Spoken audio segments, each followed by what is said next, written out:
Sementara itu, Saudara, Kementerian Keuangan melakukan pemeriksaan harta kekayaan Rafael Alun Trisambodo, mantan pejabat pajak yang anaknya menganiaya David Ozora. Kementerian Keuangan pun mencopot Rafael sebagai bentuk ketegasan karena pelanggaran yang telah dilakukan. Mulai hari ini, Saudara RAT, saya minta untuk dicopot dari tugas dan jabatannya. Dasar pencopotan dari jabatan struktural adalah pasal 31 ayat 1 PP 94 tahun 2021 mengenai disiplin pegawai negeri sipil. Tegas, Menteri Keuangan Sri Mulyani mencopot Rafael Alun Trisambodo dari jabatannya di Direktorat Jenderal Pajak. Sri Mulyani juga memerintahkan Inspektorat Jenderal untuk memeriksa kewajaran harta kekayaan Rafael. Pencopotan Rafael berkaitan dengan kejelasan asal harta kekayaannya setelah anaknya Mario menjadi tersangka penganiayaan. Anak pejabat pajak ini disorot karena kerap pamer kekayaan. Saya sudah menginstruksikan kepada Inspektorat Jenderal untuk melakukan pemeriksaan harta kekayaan dan dalam hal ini kewajaran dari harta dari Saudara RAT. Pada tanggal 23 Februari yang lalu, Inspektorat Jenderal telah melakukan pemeriksaan kepada yang bersangkutan. Beberapa saat usai dicopot dari jabatannya, Rafael mengajukan pengunduran diri dari PNS Ditjen Pajak Kementerian Keuangan. Secara aturan, permintaan ini tidak diperbolehkan.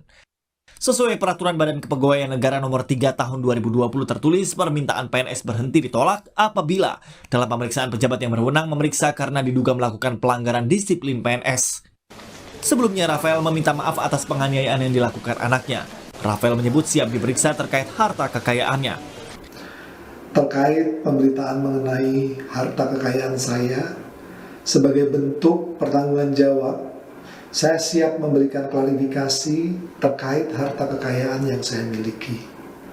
Saya siap mengikuti seluruh kegiatan pemeriksaan oleh Inspektorat Jenderal Kementerian Keuangan. Kasus ini menjadi perhatian publik karena mobil yang dikendarai tersangka saat menganiaya menggunakan plat palsu. Selain itu, polisi menduga mobil tersangka menunggak bayar pajak. Dalam laporan harta kekayaan ayah tersangka, Rafael Alun Trisambodo, mobil tersebut per 31 Desember 2021 belum dilaporkan. Meski demikian, terbuka peluang kendaraan ini baru saja dibeli. Hanya saja kendaraan ini sering dipamerkan tersangka melalui akun media sosialnya.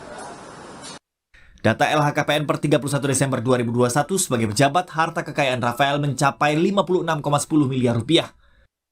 Kekayaan dan harta Rafael terdiri dari 11 lahan dan rumah senilai 51,9 miliar rupiah. Selain itu, 2 mobil senilai 425 juta rupiah serta harta bergerak, surat berharga, kas dan harta lain sebesar 2,53 miliar rupiah. Harta kekayaan Rafael sebagai pejabat eselon 3 menjadi sorotan publik. Di Perpres nomor 37 tahun 2015 disebutkan gaji pokok eselon 3 berkisar 2,9 juta rupiah hingga 5,2 juta rupiah per bulan. Sementara tunjangan kinerja tertinggi eselon 3 bisa mencapai 46,4 juta rupiah. Seluruh pejabat wajib melaporkan harta kekayaan ke LHKPN setiap tahunnya. Data LHKPN per 23 Februari 2023 tercatat 43,13% jajaran Kemenq belum melaporkan harta kekayaan 2022 ke KPK. Sementara 56,87% sudah melapor. PLT juru bicara KPK Ipi Mariati Kuding menjelaskan masih banyak pejabat yang pelaporan harta kekayaannya tidak akurat.